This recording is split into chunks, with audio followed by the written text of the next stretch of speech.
Welcome everybody to the Get This podcast. Today we are with Morrelle with Ramtech PC Solutions. What's up, Addison? What's going on, bro? You doing good? I'm doing well, man. Thank you for having me. You're very welcome. It's always a pleasure to bring you on. Wanted to touch base and kind of figure out who you are, what you do, and why you do it. And yeah, that'll be it. So to start out, I just kind of want to know, tell me about you. Tell me about Morrelle. Well, Morrelle is a lot of activity lately. Okay. Father by night and husband by day and night, and it's life, man. It's just life. For fun, I work out, I play with my kids, I play with my fam, we go travel, we go see stuff and do stuff we haven't done before. So that's what fuels me. I love it. I love it. So tell me about your business. Well, I started this small company back in 1999 called Ramtech PC Solutions, like you mentioned. We provide IT services for businesses that, don't have an IT presence, or they might have an IT guy that's their cousin or nephew or, some extension of the family that can't do it full time or has no clue about doing it full time. Right. We provide IT services for those type level entities. Mm-hmm. We also come in and talk to some other entities that have IT staff as a consulting piece. Gotcha. So, a lot of those guys will kind of say, hey, we need a fresh approach to what my IT group is doing. What can we do? How can we work with you guys to have that fresh approach? Okay. So that's kind of what we do in a nutshell. I mean, there's a lot of nuts and bolts in there that we can take apart and, and dissect, but for the most part, that's what we do. We provide IT services. I love it, man. I love it. So what drove you to that? What got you into that? Well, that's funny. So I've been working on a computer since I was 13, man. Yeah. So 13 and do the math, I'm 40 now. It's been a long time I've been behind a keyboard. Never really was, I was into sports, but I never wanted to go outside and play. So, sports like basketball, that was my thing, because it's indoors. You can do that indoors, right? Yep, 100%. And then, computers was just something that came naturally to me. So I just made it a hobby, and then hobby turned into paycheck, and then paycheck turned into owning this thing at the end of the day. So what, we're going to kind of just jump around and just kind of play ball with it. Sure. What kind of made you want to be the owner of the business? Well, the biggest thing, and I've mentioned this on panels before, the biggest thing that drove me to do what I do now is when you go to school and you get trained on doing something and you do it a certain way and you see the positive end result. And for us, the positive end result is a happy customer. Right. Happy customers equal a paycheck for us. So when you're doing something right and you see the outcome is customers pleased, that's what fuels you.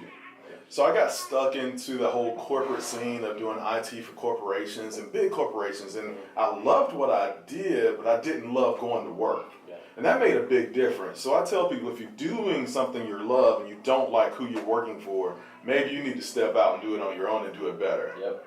So that's one of the biggest things that fueled me into doing what I do now is if I don't like the way something's going, or if a customer wants it done a certain way and the technology will support it, we'll just implement it and do it that way. I love it. When I'm back in corporate America, we had to run that up to the boss, to the boss's boss, and to the board to get that approved. To make that change, it would have taken me an hour to do that versus 2-3 weeks to get it approved to do 1 hour's worth of work. Right. So that's another thing that fueled me to start this thing is change. IT changes daily. So if it waits 3 weeks for an approval, that's obsolete.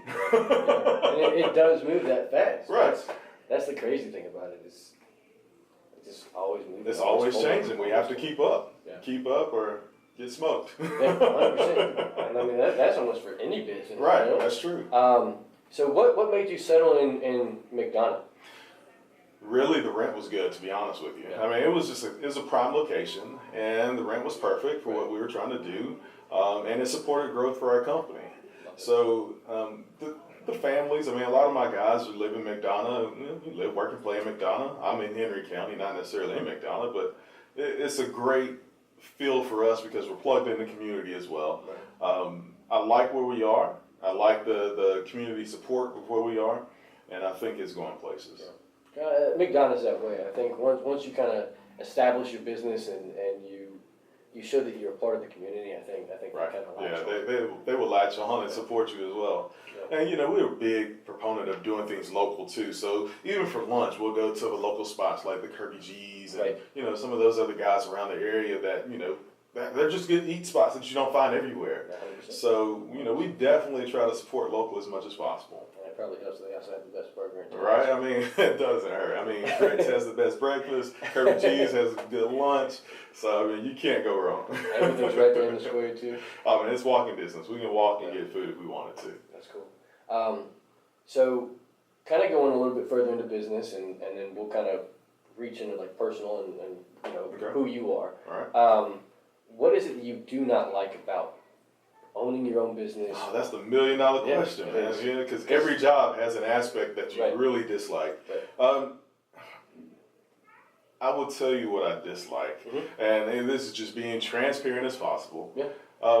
The things I dislike are when customers ask my opinion and then they don't follow it. That's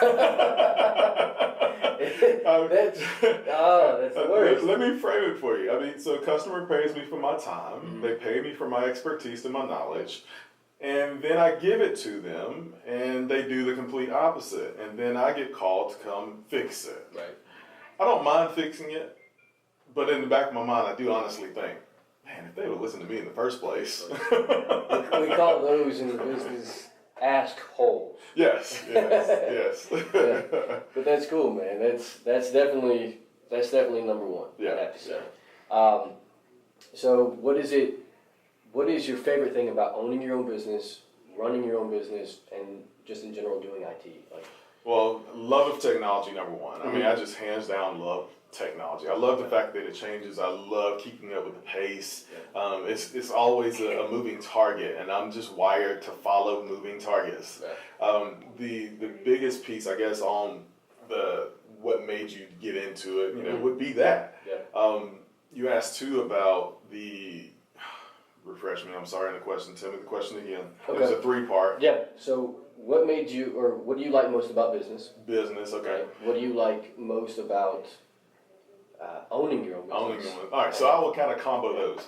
So business in general, it's for us. When you're self-employed, you have it all depends on you. It's all on your shoulders. Yeah. So if you're not feeling well, you don't feel up to the grind, or you don't feel up to getting out there and putting your name out there, then self-employment's probably not for you.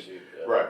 But for people that are self-motivators and dreamers is what I call it. Yeah. So if you're a dreamer and you're self-motivated, then definitely you're in the right area to push forward, and you'll be successful.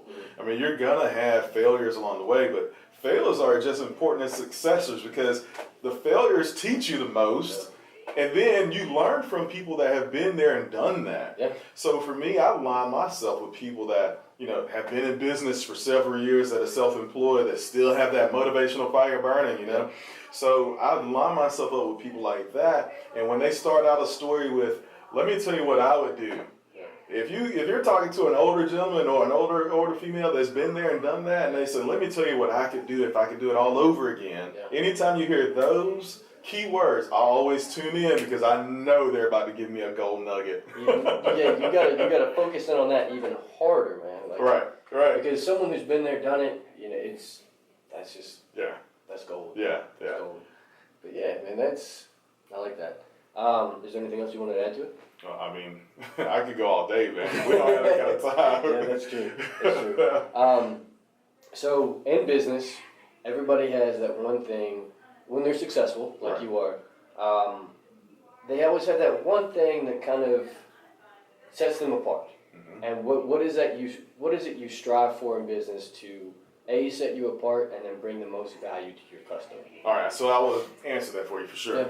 I think the thing that sets Ramtech apart the most is my personality type. Yeah. We look for people that are very similar to myself when we look at hiring. Yeah. For the main reason is, IT staff in general has a stigma about this industry that if you're in IT, you're an introvert and you can't be communicated with on a level of humanship, if you will. Right. But what we do is we're hybrid. So we are extreme out of the box thinkers to get to the end result, but at the same time we can be personable with you. Yeah. You know, we can say, hey, Addison, what'd you do this weekend? Oh, you went to the gym? Yeah, me too. I was there. Missed you. Blah, blah, blah. So we can, we can shoot the breeze with you as well as solve any IT related issues you may have. Yeah. So I think that's the biggest piece of what we bring to the table is, yeah, we have personalities. We actually can communicate. And that was not to break you up, but that's something that I noticed when I came in and my computer crashed, which I think my computer's still in the office.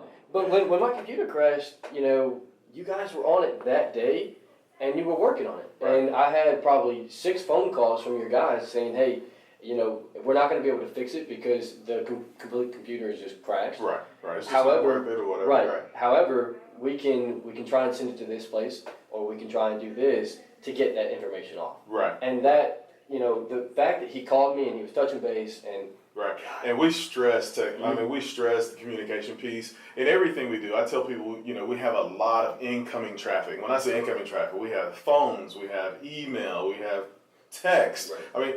Any of those different methods of communication, we try to bring in and tailor fit to each customer. That's what a lot of people don't see is, by default, our system will always email you. Yeah. The minute we update the notes, you will get a ton of emails, and we apologize for that up front. Yeah. But we believe in transparency in our environment. We 100%. Want you to always be in tune with what's going on with your piece of hardware that you guys worked hard for and brought to us to trust us to fix it. Right. So we want to always stay in communication with the owner. Yeah. And that's something I definitely noticed, because I remember I was at the gym and he called me and I was like, that is pretty cool, because it's like 6 o'clock and I was like, that was sweet, man. But yeah, so going into that and kind of just touching into IT. Right. And we're probably going to go into that a little bit further. However, at what point should we get an IT checkup? If you own a business, or if you're just use your computer just to check emails, whatever it may be. It really depends. So if a business or entity was contacting us about, hey, when do we look to start out getting IT services? Yeah. I would usually tell people, look, if you're spending, more than 20 hours a week supporting your own technology, you can't get a hold of your cousin, uncle, or nephew that supports you, or you're having issues and don't know where they're coming from. Another thing I tell people to look out for too is, you work hard. You work as a business owner, you work sometimes 50, 60 hours a week, putting all your data into this device. Yeah. What happens when that device dies? Do you have a backup plan? So we look at the whole process of, okay, is it time for you guys? Yeah. Do we need to keep you guys on an as needed type basis? Just keep a pulse on your business, or so we kind of gauge it in that fashion to determine what the next steps are for them. Yeah. We do network audits for free for a lot of people, so that would be a good test or a good example or a report card, if you will, of how your environment is running. So if you're a business owner and you've got a server and 10 computers or whatnot, or 5 computers, or even more or less, it'd be good to get a network audit just to get a health check of what's going on. And that's probably a really big thing too. And just the fact that you offer that for free is big. Right. And we have our ways of trying to convince the customer if they need us or not. If the report comes back and they show that they're in great health, then we'll just tell them, hey, Mr. Customer, you look really good on paper. Great job. Here's some things you can do to keep it going along that path. If you're tired of doing it, we can take over for you. Right. So there's always a piece of it that we are trying to earn their business, right. But at the same time, we want to make sure that we're respectful of their business as well. Okay, cool. So going into that and being protected, what is your opinion on like cybersecurity, and how do you become secure cyberly? You know what I'm saying? So that's a broad stated question. Right. Cybersecurity is huge right now. It's the latest buzzword in the IT industry with us. I tell people the first step out of the gate, make sure you have a solid antivirus platform. We at Ramtech, we sell and install web root security. Okay. We also look at some of the Nortons and the McAfees and the Kasperskys. We see a lot of that out there. Yeah. We're not super duper fans of any of them but WebRoot for right now. Right. But they are leading the market in what they're providing as far as protection. But all of those other guys are better than zero protection, 100%. which that's what we see a lot is a lot of business owners aren't clued in that, hey, I got my life on this computer.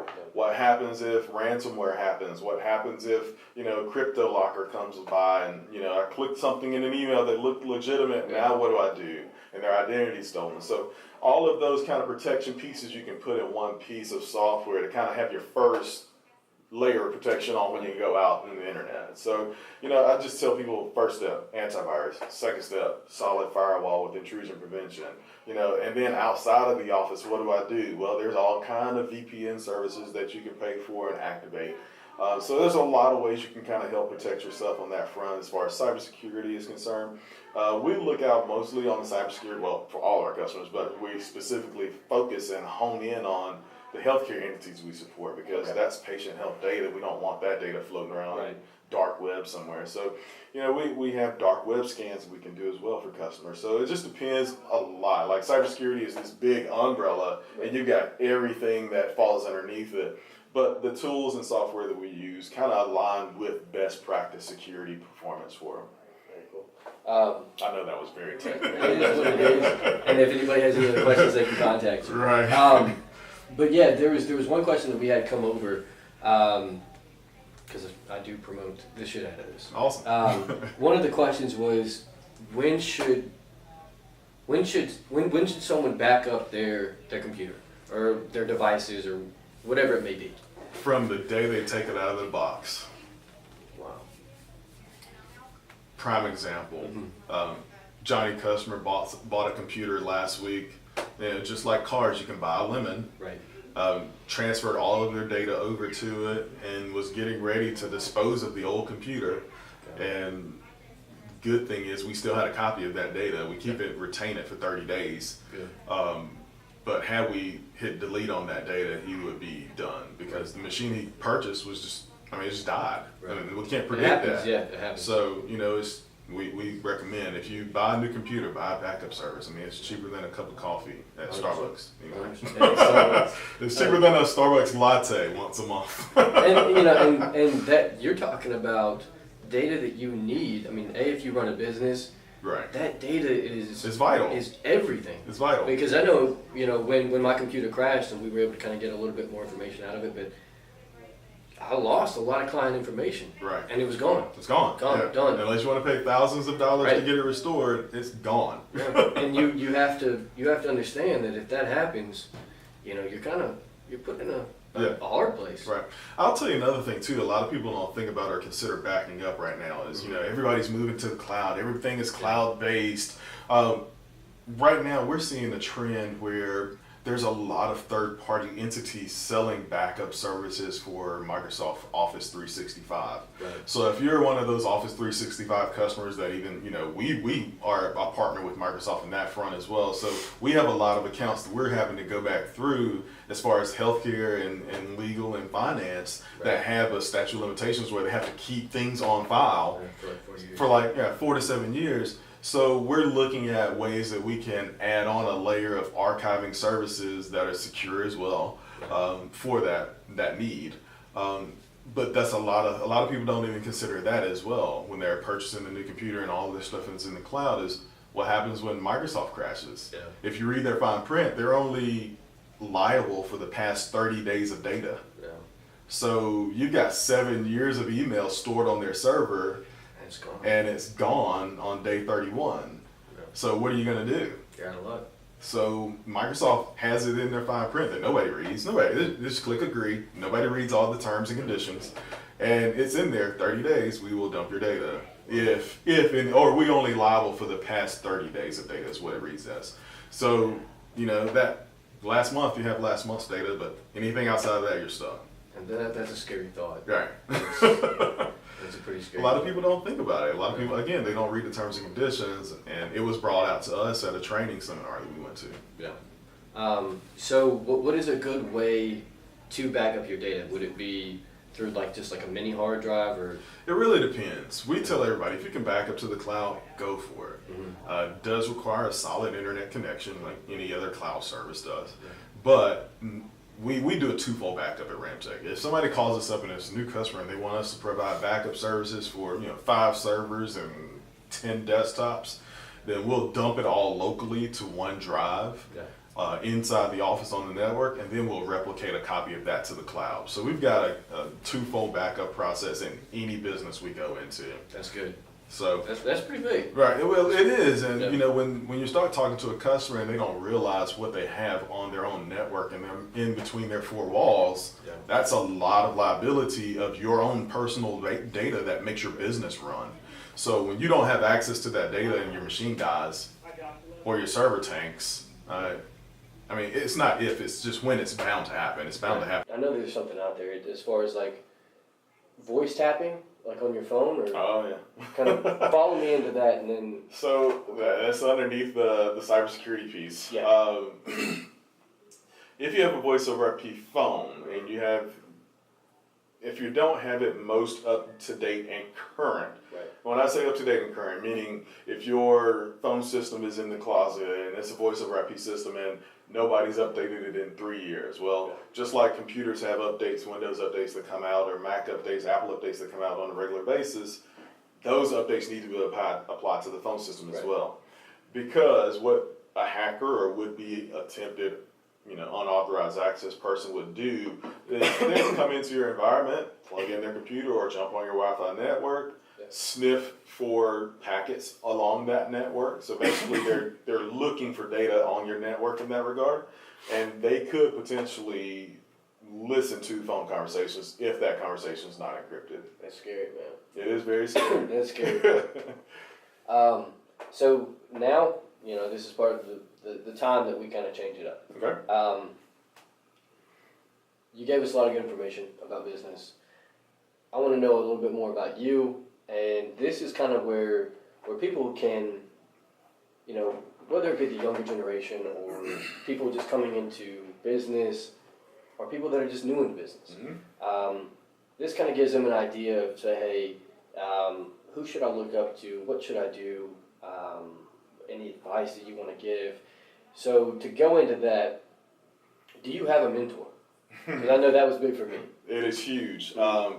Yes, to answer your question, I have maybe 4 to 5 mentors at any given time, and I keep them rotated out. Mm-hmm. And I think that's the key, because you always get a fresh approach. Right. And I don't always listen to what they advise either. Yeah. A lot of it is heart-driven. So if it feels right, to me and by my customers, my customer base, then I might not always listen to my advisor or my accountability team. Right.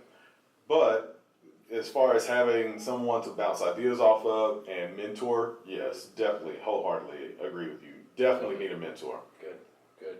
So who is, or is, you said accountability team? Accountability team, yes. I like that. I like that a lot. My accountability team currently is 3 people. Okay. And they hold me accountable to doing what's best for my organization and my people and my customers. Good. See, I like that a lot. I think that whole concept is big. It is huge. I like that a lot. Because, if you get stuck with one person and you're like, you look up to this person, that's always good. That's a good start. However, I like that. Well, it gives you an opportunity to bounce ideas off of different persons, as well as find out which approach. Because typically, of the 3 people that I bounce ideas off the most with my accountability ideas or ideas I come to them about, if 2 out of the 3 agree without me leading or prompting them, then that tells me I'm in the right direction. Yeah. And I guess that's the icing on the cake for me. 100%. Yeah. That's the confirmation I need. Yeah, and that in general. I mean, that's big. I think everybody should have an accountability team. You should, and specifically, you should find people that are at least one person that's like-minded, like you. You should also find one person that's more numbers-driven, more analytic-driven, and then you need to find a pessimist. And I'm just being transparent with you. You got to have a pessimist in your group, because the pessimist is going to force you to think outside the box that you weren't considering. Yeah. And the one that's in my group, I mean, he's really good, and he's really good at challenging me. Yeah. And a lot of times I get pissed off. Like, am I allowed to say pissed off? You're good, man. A lot of times I get really pissed off at this individual, but at the same time, he has my best interests. Mm-hmm. And that's what I have to remember is he brought that up for a reason because I wasn't thinking about it this way. Yeah. And that makes a big difference when you're trying to grow and excel and be the best that, Addison can be or anybody that's listening can be is if you're going to be that best, you need to have the growing pains that go on with it and the pessimist that says, you probably shouldn't do it that way. You might want to look at it from this option. Yeah. That way it gives you a different perspective on life. It gives you a different perspective on how you should run your business. Yeah. Man, that's gold. That's gold. That's probably going to be our cutout right there. All right. But yeah, one of the things is, when it comes to that, you have a mentor, you have your accountability group. Right. Besides that, what is your inspiration? Like, what is your inspiration? Man, I read, and I read and I listen. So Dave Ramsey podcast for sure. Mm-hmm. Definitely subscribe to that. Okay. Chris Hogan's got me thinking about retirement. As you get older, you'll find you need to start thinking seriously about retirement. But you should now, though. You should. I have a what do they call it? A 401k. I have a 401k, right. But it's separate. It's from what I do here. Right. It's but yeah, go ahead. Yeah, man, I'm definitely telling you. Yeah.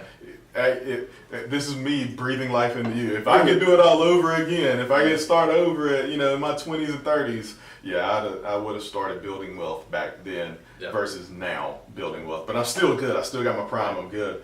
But man, got me off topic. No, you're good. You're good. So, just inspiration. Inspiration. Oh, yeah. So read and I listen. I'm an audiobook guy. I like listening to audiobooks when I work out. But I also like picking up the paper book from time to time. That's the old school side of my IT nature that doesn't communicate well with the current generation. But I like to feel that paper every once in a while and flip the pages. Sometimes I'll buy the audiobook and the paperback. 100%. So I can go through them both. And then that way, and that I feel like I connect more with that. Right. Sometimes it's like you're bringing it in this way, but you're also hearing it. Right. And I like that too. And then even if you're in the car, you're listening to it, and then when you get back to the office or wherever you're going, you can pick up the book and just kind of reiterate. But I like it too because I'm big about highlighting and underlining. So I'll even underline it. I've got books on my iPad, my Kindle, and I can just highlight those pieces as well. Yep. It's like it's the sinking in piece for me, and that's the gold of it, Mm-hmm. So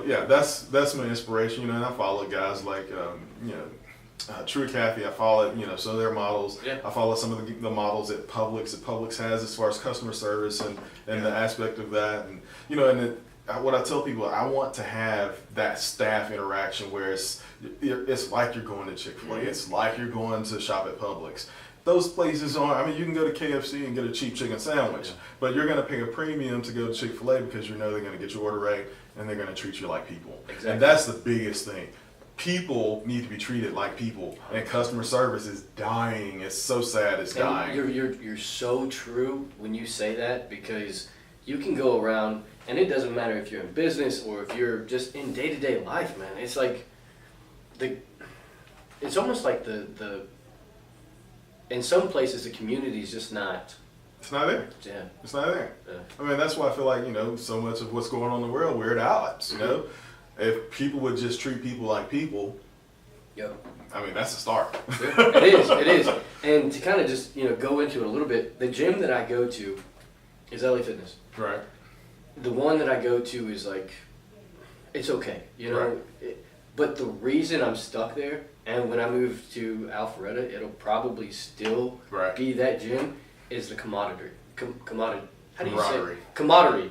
Okay, beautiful. I can edit that shit. But yeah, and that's what it is. Right. It's because everybody there is, how you doing today? But yet they're not too talkative where you're like, when you're working out, you're not interrupted. But everybody handshakes you, everybody daps you up, everybody says everything, and it's communication on a different level. Yeah. And it's big because I can go to another LA Fitness and not feel the same way. Right. And I'm for me, it's like when I go to the gym or if I'm somewhere, if I'm out in public, I have this 5-foot rule. Like, if you're 5 foot around me, you're gonna know what I do. Right. But that's my personality. Right. However, I can do that at another gym, and it's just not the same. It doesn't vibe well. Yeah. It's just not the same. I get it. But and that's what it is. But so everybody has bad months. Everybody has bad times. Right. what, you know, and I'm sure you've had bad times just like everybody. What is that one thing that pulls you out of bed and keeps you driven and say, I got to go get it today? Well, now the fact that I have children, Yeah. I mean, I wake up daily knowing that I'm a father and I have to provide. Yeah. Like that's the core of me. Yeah. I mean, whether it's sunshine, raining, snowing, ice, sleet, whatever the case may be, sick, whatever, unhappy, disappointed. I have a switch that's built into me that can turn the emotion off the minute I leave home and go make the grind. Yeah. And I think that is the key to being and staying motivated. Yeah. I mean, just there's a lot of times when I'll have several networking events going on in a week, and I'm thinking, man, I really don't want to go. I really need to be in the office, stuck behind my computer screen, not making any new face meetings or interactions or building any relationships. Just doing the busy work of life and of work. But when I force myself out of that and I go to network, it's a game changer. Yeah. It's a game changer. So if anybody's listening, they're struggling with that, I definitely tell them, look, just flip your switch off for the emotional piece and put that work hat on and go to work. and a lot of times when you do that and you just get into the office, whether it be, you know, in the morning, if you're having a horrible day and you just get into the office and then get that gear going. Right. And that's big. So you said now it's your family, it's your kids. What was it before that? Oh, before that, it was tough. Mm-hmm. It was all me in the way. Yeah. I got in the way of myself a lot early on growing. Mm-hmm. Here's one of those, if you could do it all over again stories, I would definitely just wake up pretending my bank account was my kids. Yeah. Because if you envision your kids, your bank account depending on you to go make it, then that would have been my motivation, 10 years ago. 12, 15 years ago. So I'm motivated by the same people that motivates everybody else. Cash motivates people. Decisions are made based on emotion and money. Yeah. So if you're emotionally connected to your wallet, let me take a stab at it. If you're if you're analytical and you're connected to your wallet that way, let me take a stab at it. I'm gonna try any angle I can to earn your business. Yeah. And, again, flip the emotional switch off and go do it. Man, that's, I love it. I love it so much. Okay, so we kind of dove into that. And then you kind of answered all my questions at the end. So, but I'm going to ask them anyways, and then you're going to have to answer them a little bit different. Sure. So let's say someone's coming into business and they're looking at owning their own business. Mm-hmm. What advice would you give them? Just 3 off the top of your head, just go. Do your homework. Mm-hmm. If you are starting your own business, the most valuable piece of advice that I received when I decided to do Ramtech full time was pay your aunt and uncle. And I said, pay my who? My aunt and uncle. Yeah, your Aunt Georgia and Uncle Sam. Yes, yes. Make sure you keep those people paid because they will come after you. So that was the first piece of advice. Mm-hmm. The third piece of advice that I received was making sure that if you're going to go into business for yourself, making sure that you set up your entity properly. And I mean, meet with a CPA, meet with a entrepreneur, lawyer of some sort. Make sure you get all your documentation straight before you set out on that adventure. It's going to be expensive. I mean, I tell everybody, how much did it cost to start up Ramsey? It cost $10,000. I had a $10,000 credit card that some bank that was silly enough to give it to me. Yep. And I used all $10,000 of it to start up my business, from computers to marketing to whatever the needed budget items. I expended all 10,000 of it. Yeah. So another motivating factor for me was I had to put that money back in the bank to get that card paid off. Yeah. So that was another whole piece of advice, making sure that you have the knowledge and the will to put the money back. Yeah. So it can be motivating. Oh yeah, it's motivating when the creditors call you and say you're 2 days late on your payment. Yeah, I mean it can get scary, but it's definitely motivating. Well, it's a motivator. I mean, it just gets you out of bed and says, okay, I gotta go. I gotta go get my lick today. Right. Yeah. Man, that was good.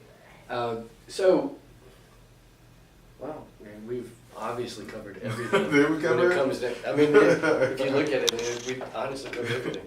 So, just going into it, and we've touched on all the subjects. Is there anything that you want to leave the viewers at all? It could be life situations, it could be business, it could be inspiration. I mean, life is gonna throw all kind of wrenches into your plan. I mean, if anybody's listening to this that is struggling with that piece, I would say the failures make you stronger. Yeah. I mean, the failures make you stronger, and the successors make you prideful. Right. Like, you can just feel that pride, that burn inside. This is, yes, I made that recommendation. Yes, I helped this customer achieve their end goal. Yeah. Or yes, we met that expectation. If you have any of that built inside of you and that's what fuels you, then you're in the right field. Big.